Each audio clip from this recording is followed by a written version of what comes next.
Georges Ista, la Villa Belle Humeur.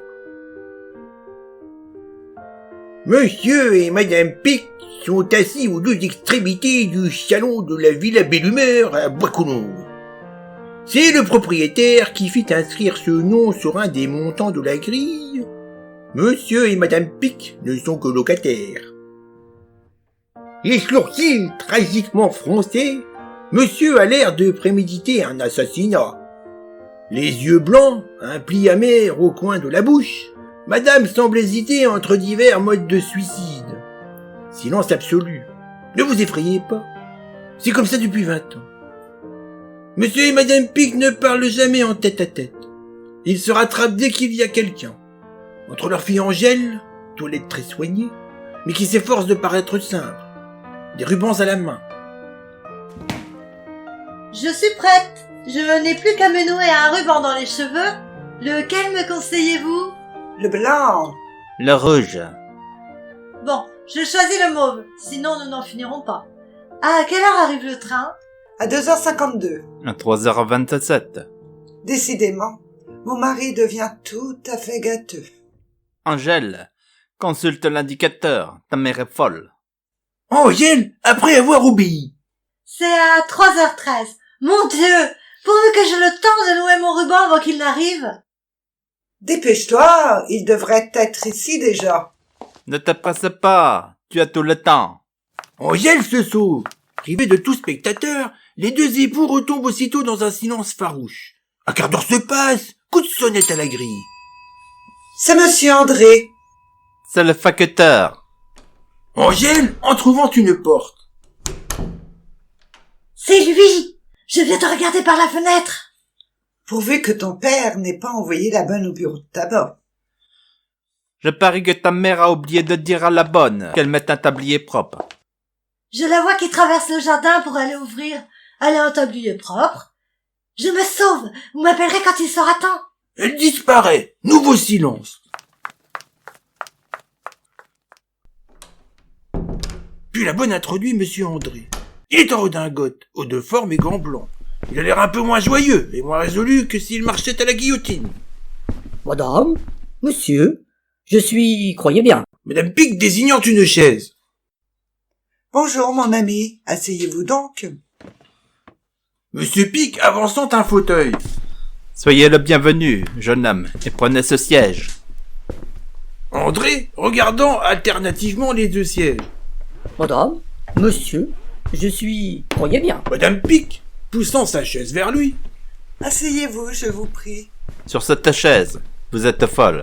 Les fauteuils ne sont pas faits pour les chiens. Prenez ce siège, jeune homme. Il empoigne André à bras le corps et le précipite dans un fauteuil. Le nez de madame Pic blêmit, tandis que ses lèvres se froncent vers le bout de cet appendice. Son fauteuil, André, tout étourdi de la secousse, reprend lentement ses esprits.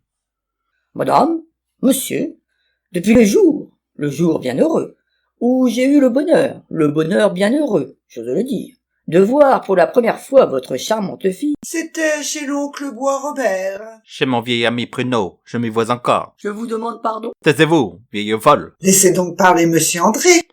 Ne faites pas attention. Sa tête déménage quelquefois. Voyez, jeune homme, à quelle absence de mémoire peut conduire l'abus du tabac et des liqueurs fortes. Je vous demande pardon.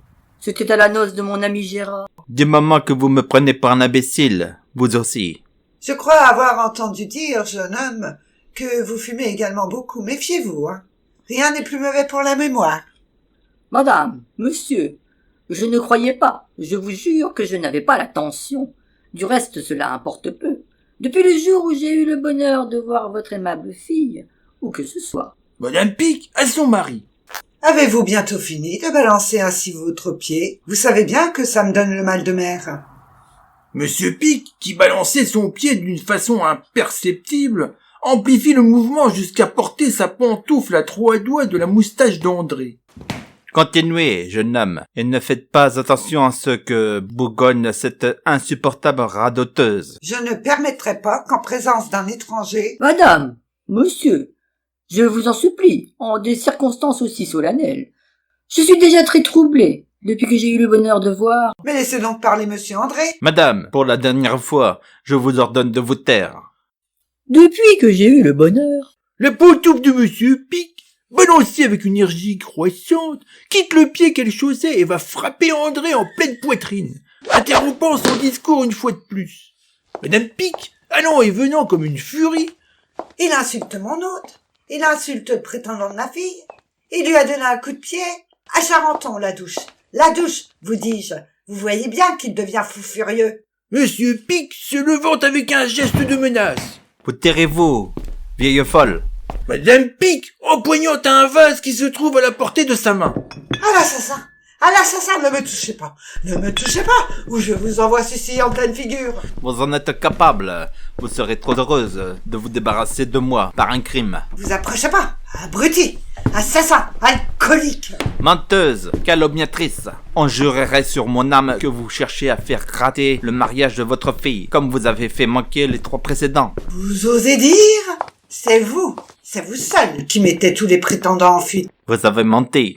C'est depuis le jour où vous avez déchiré mon beau chapeau jaune que Monsieur le chat n'est plus revenu. C'est parce que vous avez brisé le vase qui vous offrit pour votre fête que le petit mouffard a rompu brusquement. C'est votre sale caractère qui a fait fuir Monsieur Montgras. Allons donc, il s'est sauvé pour ne plus vous voir. Menteur, fourbe, ivrogne, brute, assassin. Vieille folle, effrontée, menteuse, misérable. Madame Pic brandissant d'une main le vase, de l'autre les pincettes qu'elle vient d'empoigner. Approchez donc, bandit. Osez porter la main sur une faible femme sans défense. À l'assassin! À l'assassin! Le claquement d'une porte qui se referme interrompt cette intéressante conversation. Les 2 époux se retournent. Ils sont seuls dans le salon. Le prétendant a disparu. Tous 2 se précipitent dehors en criant. Monsieur André! Monsieur André! Monsieur André! Monsieur André!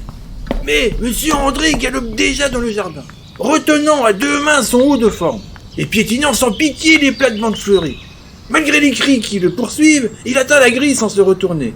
Il ouvre, il est sauvé, ce qui n'empêche pas de repartir de tout son cœur, au triple galop, dans la direction de la gare. Comme personne n'est plus là pour les entendre, les 2 époux n'échangent pas le moindre reproche. Ils rentrent silencieusement dans le salon. Angèle y est agenouillée sur le tapis, roulant dans un fauteuil sa tête échevelée, et poussant des gémissements de petits chiens battus. Madame Pic d'un air très surpris.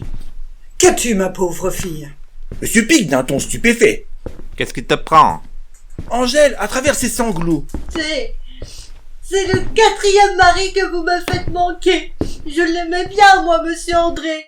Les autres aussi, du reste. Je sens que je ne me marierai jamais. C'est ton imbécile de père avec sa pantoufle. C'est la faute de ta mère. Mon Dieu que je suis malheureuse. Pas tant que moi, ma fille. Ne te plains pas. Si tu avais un mari comme le mien. Angèle, tu ne souffriras jamais ce que ta mère m'a fait souffrir. Je vous en prie, attendez pour vous corréler que je sois partie. Je suis si malheureuse déjà. Je m'en vais. Je vais pleurer dans ma chambre et je ne me marierai jamais. C'est ta mère qui a tout fait. Angèle se traîne dehors, tout éplorée. Privés de leur indispensable témoin, les 2 époux ne trouvent plus rien à se dire. Ils s'asseyent, avec des airs farouches, en se tournant le dos, aux 2 extrémités les plus opposées de la pièce. Et le silence tombe de nouveau, lugubre et inquiétant, propice à l'élaboration de querelles futures, sur le salon de la villa Belle Humeur. Et voici la fin de cette nouvelle, rondement menée par la petite troupe de Open Your Mind. Dans le rôle de Madame Pic, Bout de Bois. Dans le rôle d'Angèle, Angélique. Dans le rôle de Monsieur Pic, la déesse. Dans le rôle d'André et le narrateur, Nanet. Si vous voulez nous soutenir, vous pouvez toujours nous laisser un gentil commentaire, appuyer sur le pouce ou bien vous abonner. Merci à tous.